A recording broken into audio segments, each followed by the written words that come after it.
Praise be to Jesus Christ and blessed Virgin Mary. Welcome back to Catholic Wakabi. As usual, let us begin with a prayer. Pater noster, qui es in celis, sanctificetur nomen tuum, adveniat regnum tuum, fiat voluntas tua, sicut in cielo et in terra, panem nostrum quotidianum, de nobis hodie, et dimitte nobis debita nostra, sicut et nos dimittimus debitoribus nostris, et ne nos inducas in tentationem, sed libera nos a malo. Amen. നമ്മളിന്ന് the dogma of പർഗട്ടറിയുടെ പുതിയൊരു എപ്പിസോഡിലോട്ട് കടന്നിരിക്കുകയാണ്. ദൈവത്തിൻ്റെ കരുണയെക്കുറിച്ച്, ശുദ്ധീകരണ സ്ഥലത്തിലെ ദൈവത്തിൻ്റെ കരുണയെക്കുറിച്ച്. അപ്പോൾ നമ്മൾ കഴിഞ്ഞ വീഡിയോയിൽ കണ്ടു നമ്മൾ കൂടുതൽ ദൈവത്തിൻ്റെ കരുണയിൽ കോൺഫിഡൻസ് വെക്കുന്നവരായിരിക്കണം എന്നുള്ളത്. അപ്പോൾ ഇവിടെ നമ്മളിന്ന് കാണാൻ പോകുന്നത് ഫാദർ ഷൂപ്പെ പറയുന്നത് ജനീവയിലെ വിശുദ്ധ കാതറിൻ്റെതും വിശുദ്ധ മഗ്ദലേൻ്റെ പാസിയുടെയും ജീവിതത്തിൽ സംഭവിച്ചിട്ടുള്ള കാര്യങ്ങൾ, അല്ലെങ്കിൽ അവരുടെ ഒരു ഇങ്ങനെയുള്ള കാര്യങ്ങളെ പറ്റിയുള്ള അവരുടെ ഒരു ആത്മീയ ഉൾക്കാഴ്ച. അപ്പം സ്നേഹത്തിൻ്റെ ഏറ്റവും ഉയർന്ന തലത്തിൽ നമ്മളിൽ ആരും എത്തിയിട്ടില്ല. നമ്മളൊക്കെ ആ ഒരു പ്രോസസ്സിലാണ്. പക്ഷേ നമുക്ക് ദൈവത്തിൻ്റെ കരുണയിൽ പൂർണ്ണമായിട്ട് നമുക്ക് ആശ്രയിച്ചിട്ട് നമുക്ക് മുന്നോട്ട് പോകാൻ സാധിക്കും. അതായത് പലരും പറയുന്നത് കേട്ടിട്ടുണ്ട്, സുവിശേഷ വേല അല്ലെങ്കിൽ ഈശോയെ പറ്റിയിട്ട് എന്താ പറയാത്തതെന്ന് ചോദിക്കുമ്പോൾ, സുവിശേഷ വേല ചെയ്യാത്തത് എന്താണെന്ന് ചോദിക്കുമ്പോൾ പലപ്പോഴും പറയാറുണ്ട്, അതിന് ഞാൻ പൂർണ്ണനല്ലല്ലോ, ഞാൻ നന്നായിട്ട് വേണ്ടേ മറ്റുള്ളവരോട് പറയാനെന്ന്. കടലിൽ തിര ഒടുങ്ങിയിട്ട് മീൻ പിടിക്കാമെന്ന് പറഞ്ഞാൽ നടക്കുമോ? നടക്കില്ല. സോ ഇതൊരു പ്രോസസ്സാണ്, ഇത് മരണം വരെ പോയിക്കൊണ്ടിരിക്കുന്ന പ്രോസസ്സാണ്. നമ്മൾ കപടത കാണിച്ചിട്ടല്ല നമ്മൾ പറയുന്നത്, നമ്മൾ ട്രൈ ചെയ്തിട്ടാണ് പറയണത്. മദർ തെരേസ പറയുന്നുണ്ട്, we are not called to be successful but to be faithful എന്ന്. നമ്മൾ ദൈവത്തോട് വിശ്വസ്തരായിരിക്കുക എന്നുള്ളതാണ്. ആ വിശ്വസ്തത നമ്മെ പതിയെ സക്സസ്ഫുള്ളിലോട്ട് എത്തിക്കും, വിജയത്തിലോട്ട് എത്തിക്കും. അതെപ്പോഴാണ് നമുക്കറിയത്തില്ല, ദൈവത്തിന് അറിയത്തുള്ളൂ. സോ നമ്മൾ ഓരോ തവണയും ആത്മീയ ജീവിതത്തിൽ മുന്നോട്ട് പോകുമ്പോൾ നമ്മൾ ഓരോന്നും കറക്റ്റ് ചെയ്ത് നമ്മൾ മുന്നോട്ട് പോകുന്നു. ഇങ്ങനെയുള്ള സംഭവങ്ങൾ അത് കറക്റ്റ് ചെയ്യാൻ നമ്മളെ സഹായിക്കുന്നു എന്നുള്ളതാണ്. അപ്പോഴൊക്കെ നമുക്കൊരു കാര്യത്തിൽ കോൺഫിഡൻസ് വയ്ക്കാം, ദൈവത്തിൻ്റെ കരുണ. ആ കരുണയിൽ കോൺഫിഡൻസ് വെച്ചിട്ടാണ് നമ്മളെല്ലാ കാര്യങ്ങളും നമ്മൾ ചെയ്യുന്നത്.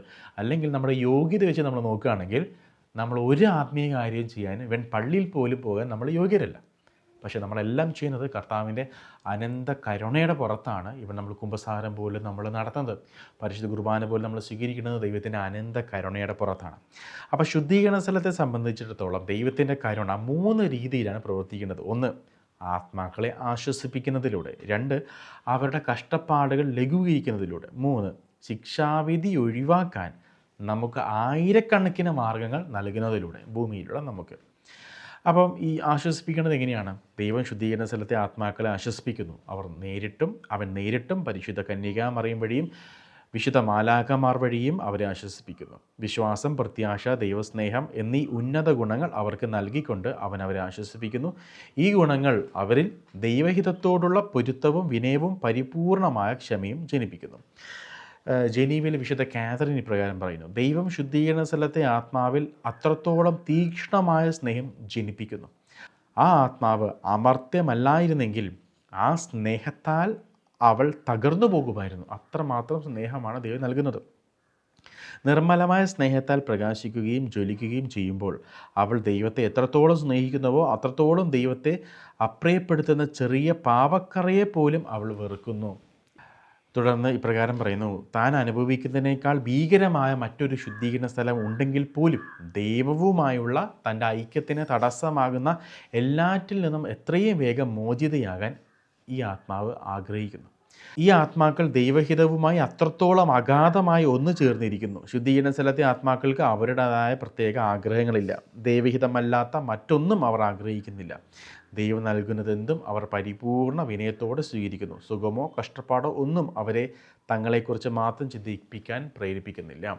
അതായത് ഇപ്പം ഈ ശുദ്ധീകരണ സ്ഥലത്ത് കഴിയുന്ന ആത്മാക്കൾക്ക് ഒരൊറ്റ ലക്ഷ്യമേ ഉള്ളൂ, ദൈവത്തെ തേടുക, ദൈവത്തിലോട്ട് എത്തുക എന്നുള്ളത് മാത്രമേ അവരെ സംബന്ധിച്ചുള്ളൂ. ലോൺ അടക്കേണ്ട കാര്യമോ കല്യാണക്കാരിയോ പരീക്ഷ പാസ്സാവേണ്ടതോ ജോലിയോ ഒന്നും അവരെ സംബന്ധിച്ച് ബുദ്ധിമുട്ടല്ല. അവർ ചിന്തിക്കുന്നത് എങ്ങനെയും ദൈവത്തിലോട്ട് എത്തണം. അതിന് അവരനുഭവിക്കുന്ന കഠിനമായ വേദനകൾ അവരെ സഹിക്കുമ്പോൾ ആ വേദനകൾക്ക് മുകളിൽ അവരെ ആശ്വസിപ്പിക്കുന്ന ഒരേ ഒരു കാര്യമേ ഉള്ളൂ, ഈ വേദന കഴിഞ്ഞാൽ ദൈവത്തിലോട്ട് എത്താം. അപ്പോൾ ഇപ്പോൾ അവർ പൂർണ്ണമായിട്ട് ദൈവഹിതത്തിന് വിധേയപ്പെട്ടിരിക്കുകയാണ്. അവർക്ക് അവരുടേതായ ആഗ്രഹങ്ങളില്ല, ഒന്നുമില്ല. ഇതുപോലെ വേണം നമ്മൾ ഭൂമിയിൽ ജീവിക്കാൻ എന്നാണ് പറഞ്ഞു വരുന്നത്. ഭൂമിയിൽ ജീവിക്കുമ്പോൾ നമ്മൾ ദൈവഹിതം അന്വേഷിക്കുന്നില്ല. നമ്മൾ നമ്മുടേതായ ഇഷ്ടത്തിൻ്റെ പുറമേ നമ്മൾ പോകുന്നു. നമ്മൾ പല പ്രത്യേക പ്രാർത്ഥനകളും ചൊല്ലി കാര്യം മാത്രം നേടുന്ന, യേശുവിന് അതിനുവേണ്ടി മാത്രം ഉപയോഗിക്കുന്ന രീതിയിലോട്ട് നമ്മൾ പോകുന്നു. അപ്പം നമ്മൾ മനസ്സിലാക്കിയിരിക്കുന്ന തെറ്റിദ്ധാരണയാണ്, ദൈവം നമുക്ക് നല്ല ജോലി തരുമ്പോൾ, നല്ല വീട് തരുമ്പോൾ, നല്ല കുടുംബം തരുമ്പോൾ, നല്ല മക്കളെ തരുമ്പോൾ, നല്ല സമ്പത്ത് തരുമ്പോൾ, ഈ ദൈവാനുഗ്രഹങ്ങളെല്ലാം ദൈവത്തിന് എന്നോട് വലിയ എന്തോ ഒരു സ്നേഹമുണ്ട്, പ്രത്യേക സ്നേഹമുണ്ട്, അല്ലെങ്കിൽ നിത്യജീവൻ എനിക്ക് ഉറപ്പാണ്, ഞാൻ ദൈവത്തിന് പ്രിയപ്പെട്ടവനാണ് എന്ന് തെളിയിക്കുന്നതാണ് ഈ അനുഗ്രഹങ്ങൾ എന്ന ഒരു തെറ്റിദ്ധാരണ നമുക്കുണ്ട്. പക്ഷെ അങ്ങനെയല്ല എന്നാണ് സുവിശേഷം പറയുന്നത്. യേശുവിനെ നാമത്തെ പ്രതി പീഡനങ്ങളും സഹനങ്ങളും ദുരിതങ്ങളും വേദനകളും എല്ലാം സ്വീകരിക്കുന്നവർക്കാണ് നിത്യജീവൻ എന്ന് വചനം പറയുന്നു. അപ്പോൾ നമ്മുടെ ഒരു തെറ്റിദ്ധാരണയാണ്, ഞാൻ പ്രാർത്ഥിക്കുന്ന കാര്യങ്ങളൊക്കെ നടക്കുന്നു, ഞാൻ ചോദിക്കുന്നതെല്ലാം ഈശോ എനിക്ക് തരുന്നു, സോ ഞാൻ ദൈവത്തിന് പ്രിയപ്പെട്ടവനാണ്. അനിൽ അംബാനി ഈശോയോട് ചോദിച്ചിട്ടാണോ കാശാരനായത്? എലൻ മസ്ക് ഈശോയോട് ചോദിച്ചിട്ടാണോ ലോക 1-ാം നമ്പർ കോടീശ്വരനായത്? ബിൽഗേറ്റ്സ് യേശുവിനെ ആരാധിക്കുന്ന വ്യക്തിയാണോ? സച്ചിൻ ടെണ്ടുൽക്കർ യേശുവിനെ ആരാധിക്കുന്ന വ്യക്തിയാണോ? അല്ല. അപ്പോൾ ദൈവാനുഗ്രഹം നമുക്ക് ലഭിക്കുന്നു എന്നതിൻ്റെ അർത്ഥം നമുക്ക് നിത്യജീവനുണ്ട് എന്നുള്ളതിൻ്റെ ഒരു ഗ്യാരൻറ്റിയേ അല്ലാതെ, ദൈവം മരുഭൂമിയിലും ദൈവം കാട്ടിലും ദൈവം മഴ പെയ്യ്ക്കുന്നുണ്ട്, ദുഷ്ടരുടെ മേലും ശിഷ്ടരുടെ മേലും ദൈവം മഴ പെയ്യ്ക്കുന്നുണ്ട്. ദൈവത്തിൻ്റെ ക്യാരക്ടറാണ് ചോദിക്കുന്നതിന് കൊടുക്കാന്നുള്ളത്. അതൊരു ഹിന്ദു, മുസ്ലിം, ക്രിസ്ത്യാനി ആര് ചോദിച്ചാലും ദൈവം തരും. കാരണം ഈ ഭൂമി ജീവിക്കുമ്പോൾ വേണ്ട അടിസ്ഥാനപരമായിട്ടുള്ള കാര്യങ്ങൾ പ്രൊവൈഡ് ചെയ്യുക എന്നുള്ളത് ദൈവത്തിൻ്റെ ഉത്തരവാദിത്തമാണ്, ദൈവത്തിൻ്റെ കടമയാണ്. ദൈവം അത് ചെയ്യുന്നു. പക്ഷെ നമ്മൾ തെറ്റിദ്ധരിക്കുന്നു, നമ്മളെന്തോ ചെയ്തത് കൊണ്ട് ദൈവം എനിക്കിത് തരുന്നു എന്നുള്ളത്. അങ്ങനെയല്ല. അതുകൊണ്ട് അനുഗ്രഹം ലഭിക്കുന്നത് ഞാൻ ദൈവത്തിൻ്റെ പ്രിയപ്പെട്ടവനാണ് എന്നതിൻ്റെ ഒരു അടയാളമേ അല്ല എന്ന് നമ്മൾ മനസ്സിലാക്കുക. അത് നമുക്ക് നിത്യജീവൻ ഗ്യാരണ്ടി ചെയ്യുന്ന ഒരു കാര്യമേ അല്ല. ദൈവഹിതമനുസരിച്ച് പ്രവർത്തിക്കുന്നതാണ് നമുക്ക് നിത്യജീവൻ നേടിത്തരുന്നത്. കാരണം ഈ ഭൂമിയിൽ ദൈവത്തിന് ഒരു പർട്ടിക്കുലർ കാര്യം ചെയ്യാൻ നേരിട്ട് വരാൻ പറ്റത്തില്ല, നമ്മളിലൂടെയാണ് പ്രവർത്തിക്കുന്നത്. അപ്പോൾ ഞാൻ നോ പറഞ്ഞു കഴിയുമ്പോൾ ദൈവത്തിൻ്റെ പദ്ധതി തന്നെ തകരുന്നു. അത് ഞാൻ കണക്ക് കൊടുക്കേണ്ടി വരും. അപ്പോൾ ദൈവഹിതം നമ്മൾ പ്രവർത്തിക്കുന്നുണ്ടോ ഇല്ലയോ എന്നതിനെ അടിസ്ഥാനപ്പെടുത്തിയിട്ടാണ് നമ്മുടെ നിത്യജീവനുള്ളത്. ഇപ്പോൾ പലരും ദൈവഹിതം ജീവിതത്തിൽ നടക്കട്ടെ എന്ന് പറയാൻ ഭയപ്പെടുന്നു. കാരണം മറ്റൊന്നുമല്ല, അങ്ങനെ പറഞ്ഞാൽ നമ്മുടെ ഉള്ളതും കൂടെ നഷ്ടപ്പെട്ടു പോകുമോ എന്ന് നമ്മൾ ഭയക്കുന്നു. പക്ഷേ വചനം പറയുന്നു, ഇതെല്ലാം ദൈവം 100 ഇരട്ടിയായിട്ട് തിരിച്ചു തരും. അങ്ങനെ ഇത് ബാലൻസ് ചെയ്തുകൊണ്ട് പോകണം. ഈ രണ്ടും കൂടെ, അതാ ഞാൻ എപ്പോഴും പറയുന്നത്, നമ്മുടെ കരിയറും നമ്മുടെ ആത്മീയ ജീവിതവും. ദൈവഹിത പ്രകാരം നമ്മുടെ കരിയർ നമ്മൾ സെറ്റ് ചെയ്ത് വെക്കുക, നമ്മുടെ ആത്മീയ ജീവിതം നമ്മൾ സെറ്റ് ചെയ്ത് വെക്കുക, എന്നിട്ട് മുന്നോട്ട് പോവുക. അപ്പോൾ നമ്മുടെ ടെൻഷൻ അതാണ്, നമ്മൾ പ്ലാൻ ചെയ്തിരിക്കുന്നതൊക്കെ മാറിപ്പോകത്തില്ലേ, പക്ഷെ അതിൽ ബെസ്റ്റാണ് ദൈവം നമുക്ക് തിരിക എന്നുള്ളത് നമ്മൾ ആ ഒരു കോൺഫിഡൻസാണ് നമ്മൾ ദൈവത്തിൽ നമ്മൾ വെക്കേണ്ടത്. വിശുദ്ധ മഗ്ദലേൻ ഡേ പാസി, അത് അവരുടെ ഒരു സഹോദരങ്ങളിൽ ഒരാളുടെ മരണശേഷം ആ വ്യക്തിക്ക് വേണ്ടി പ്രാർത്ഥിച്ചപ്പോൾ കഠിനമായിട്ട് ശുദ്ധീകരണ സ്ഥലത്ത് വേദന അനുഭവിക്കുന്നത് കണ്ടു. അപ്പോൾ മഗ്ദലേൻ ഡേ പാസി പറയുകയാണ്, എൻ്റെ സഹോദര, നീ ഒരേ സമയം കഷ്ടപ്പെടുന്നവനും അനുഗ്രഹിക്കപ്പെട്ടവനുമാണ്.